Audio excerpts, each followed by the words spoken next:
Alors si on regarde les caractéristiques des systèmes plus, disons, plus égalitaires que le nôtre, on va voir qu'ils ne sont pas si différents. Nous, on est en fait pas mal, mais on fait tout à moitié. Je reviendrai là-dessus. D'abord, ils ont un système de tronc commun assez long. C'est-à-dire qu'il n'y a pas d'orientation précoce. Dans les pays du Nord, par exemple, il y a des systèmes où on n'a pas d'orientation. On rentre dans le primaire et on continue dans la même voie. Il n'y a pas de rupture, il n'y a pas cette rupture de la 6e qui existe chez nous. On a un tronc commun jusqu'à 16 ans. Pendant ce tronc commun, il n'y a pas de sélection, il n'y a même parfois pas beaucoup de notes. Bon, après, ils se rattrapent. Enfin, toujours est-il que quand on observe les performances des élèves à 15-16 ans, elles sont remarquablement égalisées. Donc, un tronc commun unifié pendant lequel tous les élèves sont ensemble. C'est aussi des pays qui ont relativement peu de ségrégation sociale. Les écoles se ressemblent, le public se ressemble. Ça peut venir de l'absence de ségrégation sociale dans le pays ou de mesures volontaristes, mais en tout cas, il y a peu de ségrégation sociale entre les écoles. Quand il y en a, elle est compensée. Il y a des pays qui compensent la ségrégation sociale en donnant des moyens différents. En France, on trouverait ça inadmissible, mais voilà, c'est comme ça. En donnant des moyens différents selon le profil des élèves. C'est-à-dire que vous avez 30% d'enfants de milieux très défavorisés. Pour chacun de ces enfants, votre dotation financière va être doublée, ou je dis doublée c'est trop, plutôt de 1,25 ou 1,50. Donc ils jouent beaucoup sur ce genre de choses, ce qui oblige de vraiment prendre en compte explicitement l'origine sociale de chaque enfant et d'affecter des moyens proportionnellement. Mais bon, globalement, c'est des pays où il n'y a pas énormément de ségrégation sociale. À l'opposé, dans les systèmes, c'est vraiment les facteurs les plus importants, dans les facteurs les plus inégalitaires, il y a de l'orientation précoce, que ce soit une orientation à 14 ans, qui a existé longtemps, qui existe encore dans certains pays d'Europe centrale, ou même avant, 11-12 ans, enfin 12 ans, notamment le système allemand, qui a été longtemps décrié pour cette raison. Donc il y a une orientation précoce. Pourquoi l'orientation précoce crée des inégalités ? Eh bien parce que tant qu'on n'a pas comblé les inégalités entre tout jeunes enfants, ça va figer ces inégalités. Les élèves vont suivre des cursus très différents. Jamais ils ne rattraperont ceux qui sont dans la filière la plus faible. En Allemagne, par exemple, jamais ne rattraperont le niveau des autres. Donc ça va être un facteur qui va engendrer des différences assez difficiles à rattraper. Bon, deuxième facteur, c'est la ségrégation entre écoles. Ce qui joue aussi, et ce qui nous concerne, c'est l'existence du redoublement. Ça, c'est une grande question polémique, le redoublement. On a fait des études en France, surtout au niveau primaire d'ailleurs. Je ne suis pas sûre que ce qui vaut au niveau primaire soit parfaitement valable au niveau du secondaire. Mais au niveau primaire, les études qui sont faites montrent qu'un enfant faible a plutôt intérêt à passer quand même dans la classe supérieure. On a suivi des cohortes d'enfants de niveau faible, dont les uns redoublaient, les autres passaient quand même. Et ceux qui passent quand même, ils s'en tirent 2-3 ans après, beaucoup mieux que ceux qui ont redoublé. Pour des raisons diverses, notamment psychologiques. On avait fait des études, des étudiants qui avaient fait des études auprès des jeunes enfants qui redoublaient. Il faut voir comme ça les démolit, les pauvres petits. Ils perdent leur... Enfin, je ne suis pas sentimentaliste, il ne faut pas en faire quand on fait ce genre de travail. Mais vraiment, ils nous disaient ça. C'était, ouais, je perds tous mes copains, je suis nul, etc. Donc, ils sont vraiment assez cassés. Et puis, dans l'esprit des enseignants, il y a un effet d'étiquetage. Il a redoublé, il est en retard, donc il est mauvais. Et ça joue après sur l'orientation. On a observé l'orientation. À niveau d'acquis scolaire comparable, celui qui a un an de retard est orienté vers des filières moins bien classées dans la hiérarchie des filières. Donc le redoublement est un facteur qui, en général, accroît les inégalités sociales. Il n'y a plus beaucoup de pays en Europe pour faire doubler. Il y a la Belgique et nous. Essentiellement d'ailleurs, les pays du Sud sont beaucoup revenus sur cette affaire-là. Le drame, c'est que tous les pays d'Afrique francophone imitent la France, pour le meilleur et pour le pire, surtout pour le pire. Ils ont des taux de redoublement énormes, ce qui en plus leur coûte très cher, alors qu'ils n'ont pas d'argent, ça c'est un peu dramatique. Bon, nous, il y a une politique de réduction du taux de redoublement qui a été engagée, alors qui parfois est critiquée par les enseignants en disant oh, on fait ça pour faire des économies. Bon, ça peut être une raison après tout, c'est pas scandaleux de faire des économies, mais surtout on n'a pas mis grand chose à la place, c'est plutôt ça le problème. Alors que les pays qui ne font pas redoubler, les pays du Nord en premier lieu évidemment, ont des systèmes d'aide individualisée très précoces. Un gamin qui a du mal avec la page 2 du manuel de lecture en Finlande, on lui saute dessus, c'est-à-dire qu'il y a un assistant pédagogique qui lui saute dessus et tout de suite il le remet à flot. Donc c'est géré en temps réel et c'est individualisé. Ils n'ont pas besoin de redoublement. Voilà, pas besoin de redoublement.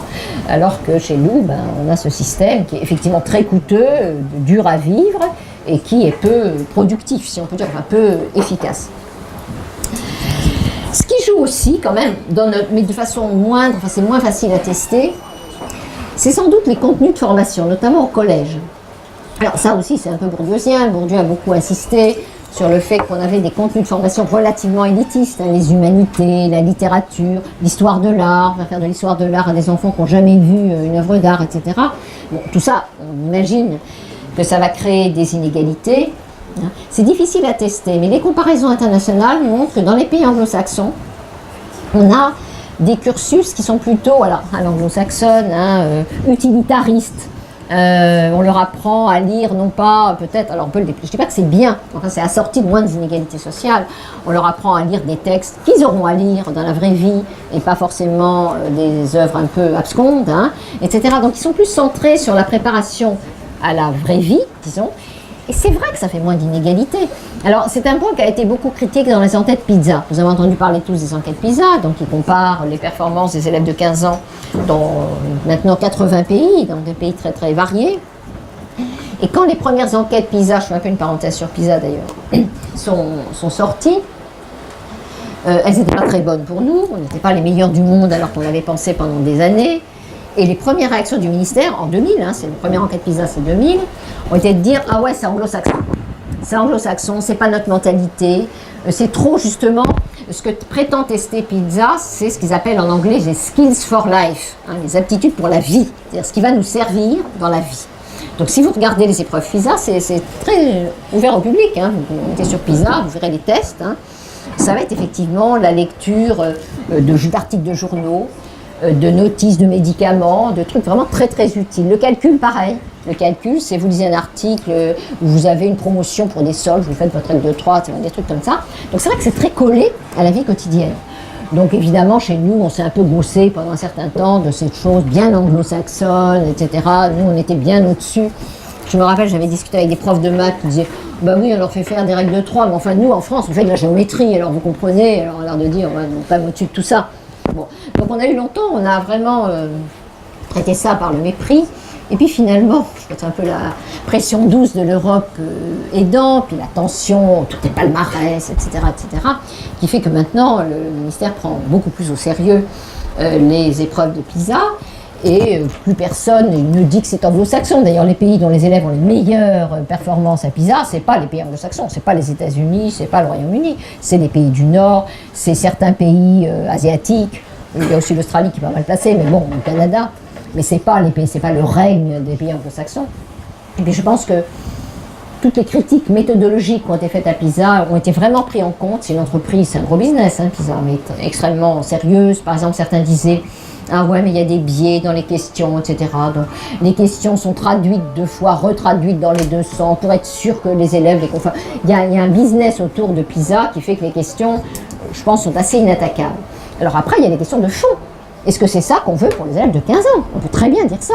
Dire, moi je veux pas qu'un élève il s'achète dans le journal, c'est pas ça qui m'intéresse. Je veux qu'il comprenne un texte de Ronsard, point. Voilà. Alors est-ce que c'est incompatible? C'est encore une question. Mais c'est vrai que cette idée de compétence, d'aptitude pour la vie, on peut tout à fait la rejeter. Alors ce qu'on peut dire sur PISA, c'est qu'il ne faut pas non plus trop s'alarmer sur les histoires de palmarès, parce que c'est comme les sondages. On sait tous maintenant que les sondages, il y a des fourchettes. Que quand on vous dit tel candidat, il va avoir 52% de voix, eh bien en fait c'est pas 52, c'est qu'il y a une fourchette entre 50 et 54, selon le nombre de gens interrogés, etc. Mais c'est la même chose pour PISA. PISA c'est une fourchette, c'est sur échantillon, c'est des gros échantillons, mais selon les années, selon la qualité de l'échantillon, le score peut bouger un peu. Donc quand on nous dit « Ah, cette année, les inégalités ont augmenté, de façon, etc. », il faut rester calme. Enfin, les chercheurs, quand on bosse sur PISA, nous, on prend plusieurs vagues de PISA, c'est tous les 3 ans. Donc on fait des moyennes, on moyennise, on prend 2000, 2003, 2006, on fait la moyenne et on regarde les pays, ou 2006, 2009, 2012. Donc il ne faut pas trop s'exciter sur une année. Et puis les écarts entre pays sont comme dans un mouchoir de poche. Les performances de PISA qu'on nous dit « Ah, l'Allemagne nous a doublé ». C'est vrai, l'Allemagne nous a doublé. Mais c'est rien, c'est vraiment rien du tout. Il y a des pays qui sont très au-dessus et des pays qui sont très en dessous. Mais les pays européens, on se tient vraiment dans un mouchoir de poche. Très au-dessus, il y a les pays asiatiques, mais on ne peut pas comparer avec les pays asiatiques. C'est-à-dire, ça n'a pas vraiment de sens. il faut avoir été dans ces pays pour voir comment ça marche. Hein. Les élèves japonais ou coréens, ils vont à l'école, puis le soir, ils vont dans les cours du soir. Ils sortent à 10h du soir. Moi, j'en ai vu il n'y a pas longtemps, j'ai eu la chance d'aller dans ces pays. On voit les gamins, ils sortent à 10h du soir. Le week-end, on en voit avec leur sac à dos dans le métro, qui vont suivre leurs cours. Donc, qu'est-ce qu'on mesure avec PISA? Est-ce qu'on mesure l'école publique, etc., le tronc commun, ou ces cours privés? Ben, on ne sait pas trop. Hein. Et puis, on sait aussi que dans ces pays, ils ont certaines disciplines, heureusement, ils sont très nombreux et très concentrés, heureusement qu'ils sont disciplinés, et donc ils peuvent être 40 dans une classe et ils bossent. Bon, ok. Ça ne sert à rien d'aller rêver devant les performances des Coréens et des Japonais, d'autant plus qu'on sait aussi que dans ces pays, il y a un certain nombre de jeunes qui sont assez mal dans leur peau, on commence à en parler un peu, hein, et qui se retrouvent sans emploi, sans formation, chez eux, devant leur ordi, tout seul. Enfin, c'est pas un tableau romantique, hein.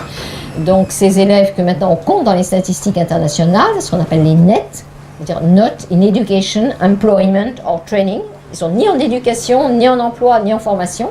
On a un taux de net, par exemple, en Corée ou au Japon, qui est bien plus important que dans les pays européens. Donc, ils ne sont pas si bien intégrés que ça, hein, ces jeunes qui ont des super performances. Donc, je pense que les pays asiatiques, il ne faut pas se comparer aux pays asiatiques. Les pays les plus faibles sont les pays pauvres.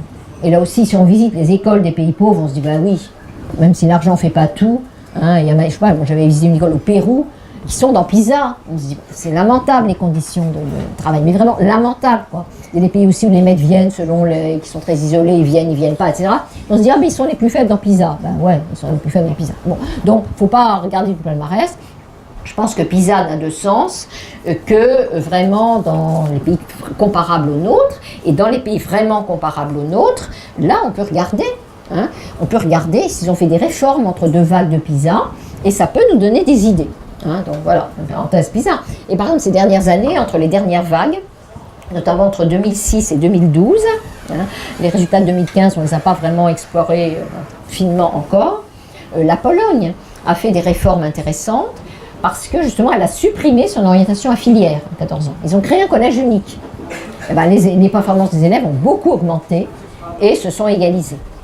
Donc, à l'heure où certains encore commencent à dire, oh, le collège unique, est-ce qu'il faut revenir? Enfin, là, c'est un chapin de mer, hein, cette histoire du collège unique. Ben, ce qu'on voit, c'est qu'un pays qui réalise un collège unique, les performances sont meilleures et elles sont égalisées. L'Allemagne, dans les premières enquêtes PISA, c'était vraiment mauvais. C'est-à-dire, ils étaient médiocres et inégalitaires. Et il y a eu dans ce pays, on a pris très au sérieux les enquêtes PISA dans ce pays, il y a eu ce qu'on appelait un choc PISA. Hein, ils sont mis autour d'une table, qu'est-ce qu'on peut faire? Ce qu'ils ont fait, alors ils ont déjà essayé, alors ils sont pas revenus entièrement sur leur système de filière précoce, qui est sans doute à la racine d'une bonne part de leurs difficultés, mais ils ont essayé de développer une école proche de notre collège, hein, la Gesamtschule, pour ceux qui connaissent un peu l'Allemagne, qui existait déjà, mais qui avait vraiment des effectifs confidentiels. Donc ils ont développé ce système qui ressemble à un collège unique. Ils ont fait ça. Ils ont développé les évaluations des acquis des élèves. Parce qu'il y avait, en France, on a toujours un peu de mal avec les évaluations. Mais alors en Allemagne, c'était encore pire. Hein, c'était du romantisme absolu. Il n'y a pas beaucoup d'évaluations. Donc ils ont développé les évaluations. Ils ont aussi rallongé leur journée de classe, hein, qui, comme vous le savez, se termine très tôt. Donc on a essayé de rallonger un petit peu la journée de classe. Donc ils ont fait des choses comme ça. Et c'est vrai que les dernières enquêtes PISA, ils ont doublé. Et ils ont réduit un peu les inégalités sociales. A contrario, il y a des pays dont les élèves ont vraiment beaucoup baissé, en particulier la Suède. La Suède est assez différente du Danemark, de l'Islande, de la Norvège, qui sont vraiment restés à un bon niveau. La Suède met en œuvre depuis les années 90 une politique libérale qui a consisté à libérer le choix de l'école. On peut choisir son école avec des systèmes de chèques scolaires. On donne un chèque aux parents qui vont comme ça choisir leur école. Et ça a été radical. Il y a eu une augmentation petit à petit, ça a mis un certain temps à produire son effet, de la ségrégation scolaire. Et les performances des petits Suédois ont baissé et surtout sont devenues beaucoup plus inégalitaires. Ils sont maintenant plus inégalitaires que nous. Donc ça nous dit quand même quelque chose sur des réformes, sur l'effet de réformes et l'effet de réformes qui pourraient être promues, enfin qui sont parfois mis dans les programmes politiques et qui pourraient être promus. Donc nous, dans tout ça, on se dit, la France, on a, dire l'OCDE le dit dans les rapports sur la France, on a beaucoup des éléments qui font des écoles efficaces et équitables. On a un tronc commun officiellement. Mais, c'est pour ça que je disais, on fait tout à moitié. Mais on a des classes de niveau et des établissements ségrégés, avec donc des contextes d'apprentissage qui restent très différents. Donc ça, évidemment, ça nuit par rapport à l'effet positif de la scolarité commune. On a aussi, c'est plutôt un atout noté par les spécialistes de l'OCDE, une maternelle précoce. Elle est plutôt plus précoce dans notre pays, mais on a peut-être tendance à faire des choses trop précocement aussi. On souligne souvent qu'en Finlande, dont les enfants sont très très bons en lecture, ils commencent à lire à 7 ans. Donc moi, quand j'entends le ministre dire qu'il faut faire encore plus tôt, les neurosciences nous disent qu'il faut faire encore plus tôt, regardons quand même dans la vraie vie ce qui existe, et c'est quand même plus tôt dans les pays où on apprend un poil plus tard que ça marche mieux. Alors il y a d'autres raisons pour la Finlande. Il y a aussi le fait que quand on regarde la télé, tout est sous-titré, parce que le finlandais, c'est quand même pas très répandu. Donc c'est pour ça les comparaisons, faut faire vraiment très attention. Et puis surtout, quand on fait des comparaisons, l'éducation, c'est pas un jeu de mécano. On va dire, tiens, je vais prendre un bout là, et puis un bout là, et puis un bout là, puis je vais touiller, et puis ça va me donner un système super efficace, quoi. Et il y a quand même une cohérence, il y a une cohérence dans le système, et donc les emprunts isolés, on ne sait pas ce que ça peut jouer. C'est pour ça que les comparaisons sont souvent utilisées de façon un peu dans tous les sens. Par exemple, si vous êtes syndicaliste enseignant, vous allez dire, si la Finlande est bonne, c'est parce que les profs sont bien payés. C'est vrai qu'ils sont bien payés. Si vous êtes un partisan de l'autonomie des établissements, vous direz, si la Finlande est bonne, c'est parce que les établissements sont autonomes. Bon, ça, il faudrait regarder, parce qu'en fait, ils sont autonomes pour certains points, pas pour les programmes, enfin bref, il faudrait regarder. Et puis, vous allez trouver comme ça des raisons diverses qui font que la Finlande peut être bonne, mais on ne saura pas vraiment ce qui joue. Donc, on ne fait pas d'expérience. Là, on est vraiment dans la vraie vie, dans les comparaisons. Et donc, je crois qu'il faut être assez prudent dans tout ça. Alors, un dernier point quand même sur les comparaisons. Je pense qu'un gros inconvénient de PISA, c'est que ça polarise sur les acquis des élèves à 15 ans. Alors que, on peut se demander pourquoi l'école est faite. L'école obligatoire, elle est faite pour que les élèves s'insèrent dans la vie, un jour. Et donc il y a des chercheurs qui ont fait les mêmes comparaisons sur les mêmes échantillons de pays et qui ont pris un autre indicateur, alors qui lui aussi a ses défauts, qui est la facilité des jeunes à s'insérer sur le marché du travail.